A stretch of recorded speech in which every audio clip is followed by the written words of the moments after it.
Welcome back to the BetCanada channel. I am Jeff Lloyd. 49ers, Arizona Cardinals, battle of 2-0 this Sunday. Two teams, probably somewhat quietly, who have had a great start to the 2025 regular season.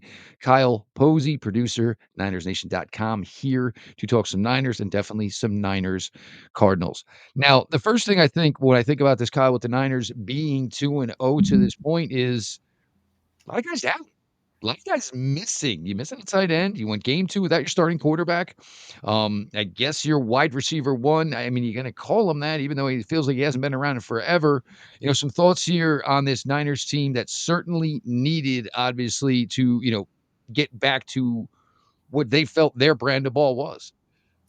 The injury bug does not neglect the 49ers. That is for sure. That I mean, we spent all season talking about Brock Purdy and George Kittle. George Kittle doesn't make it to halftime. We thought Brock Purdy was going to get out harmless, but turf toe, shoulder injury, so multiple injuries is probably going to cause him to, I mean, more than likely miss multiple games. Kyle Shanahan's kind of playing cat and mouse right now and saying that he might be back for this week, but I don't know. It seems a little too good to be true, honestly. But I mean, this team has battled attrition for years and years. So honestly, this is no different than any other year. It feels like, anyway. I feel like a lot of fans are just used to it by now. And, that's usually the testament about how a team is run.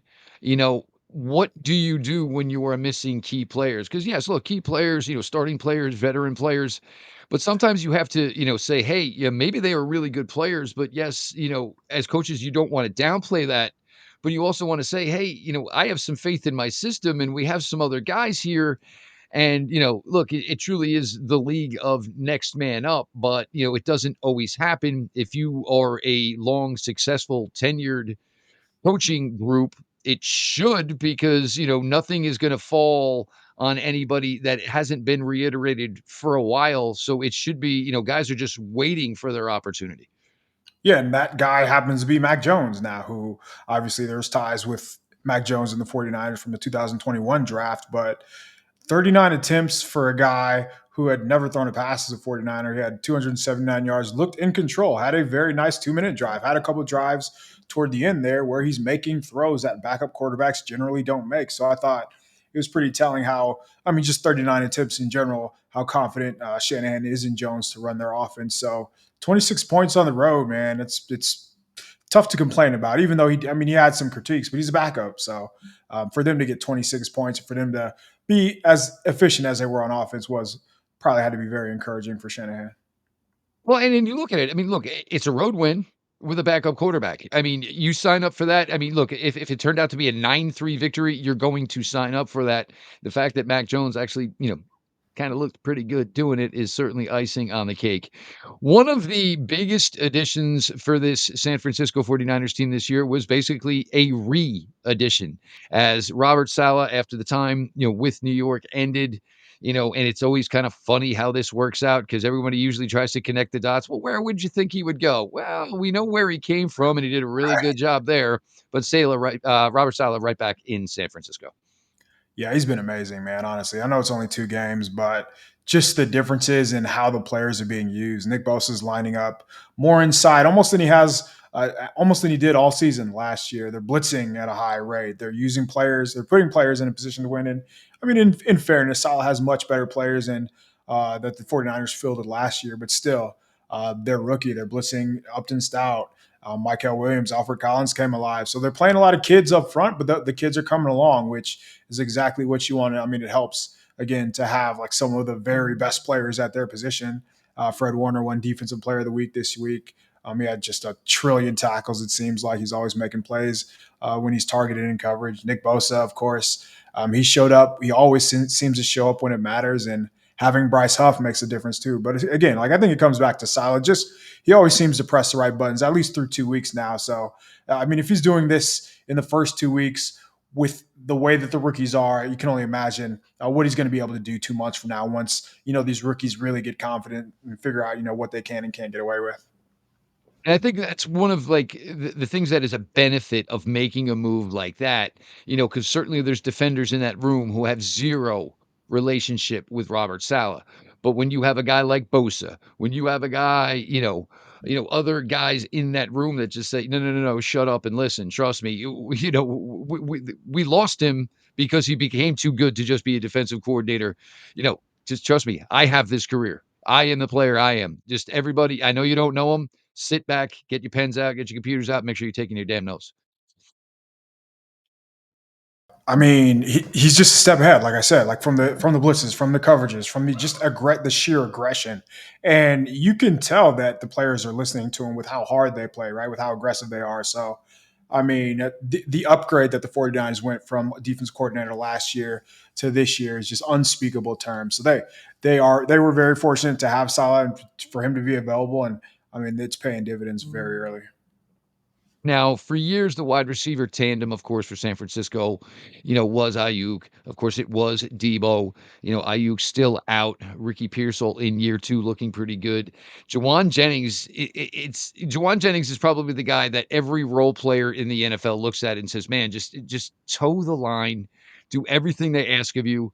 One day they're going to have no choice. Something's going to happen, and you're going to get the opportunity." And since then, for Jennings, it's really just, even when IU comes back, there's nothing they're going to do. Jennings is going to remain on the field in some capacity. Yeah, he's carved out a role for himself over the past couple of years, and I think last year was the cherry on top. Right, he had a career year when everybody's down, and last week like, he was questionable to play during week one. He couldn't even lift his shoulders, so that's why he didn't return. But he bounced back in a big way last week with a backup quarterback. He had 100. He had 89 yards, and he could have easily had north of 125 yards if Mac Jones would have hit him on a couple of throws where he was open. So, I mean, it was best for all parties that Jennings is available now with how banged up they are at wide receiver. But I mean, he means everything to them just with his style of play, from blocking, from coming up key on third downs. Obviously, his nickname's Third and Juwan. But I mean, the big play, the 40 plus yarder last week, like that is. They do not get those kind of explosives. So to be able to generate those kind of explosives with a backup quarterback is huge. And I think Jennings deserves a ton of credit. Yeah, is a guy that's really just kind of, just once the door opened, basically came in, set up shop, moved in, and he's just really, really excelled. Now it will be the Cardinals this week. Both teams 2-0. Rams currently 2-0 as well. So I think, in my opinion, the NFC West on a whole actually has probably started off, pretty good. A little bit of a different Cardinals team. This is a team that's certainly spent some money on the defensive side of the ball. Certainly trying to make getting after the quarterback a little bit more of a focus for a team that was pretty much devoid of solid pass rush for a few years. So interesting team. In this, realm here, as far as 2-0 versus 2-0, and with the new defenders there, obviously, you're looking at their past work coming together pretty collectively well. But for San Francisco, it always kind of seems if they can do and function the way they want to, there's a lot of teams in that NFC they can play with. Yeah, there's no doubt about it. Actually, the Cardinals have been one of the few teams in the division that have given them problems, like consistently problems. I think since Kyle Shanahan's been the coach, it's like 7-9 or something like that. So they have a losing record against the Cardinals, and the Cardinals seemingly have a new coach every other year. So it is kind of a head scratcher. But I mean, Kyler Murray is a constant, so they know what they're getting in that sense. Marvin Harrison Jr. is going to he's going to be tough. There's no doubt about it. I mean, he looks. It was weird hearing people talking about him last year as if he wasn't a rookie or as if that he was being used correctly. You can't watch him at Ohio State and come away thinking, oh, he's going to be overrated. I feel like what he's done over the first couple of weeks has just been inevitable. He's too good of a talent. But the 49ers, I think they're going to have their hands full on the other side of the ball. Like, we'll see how. I know that they're not going to have Walter Nolan their first round pick, but I mean, just you're a Florida State guy. You know how Josh Sweat is, man. So Mhm.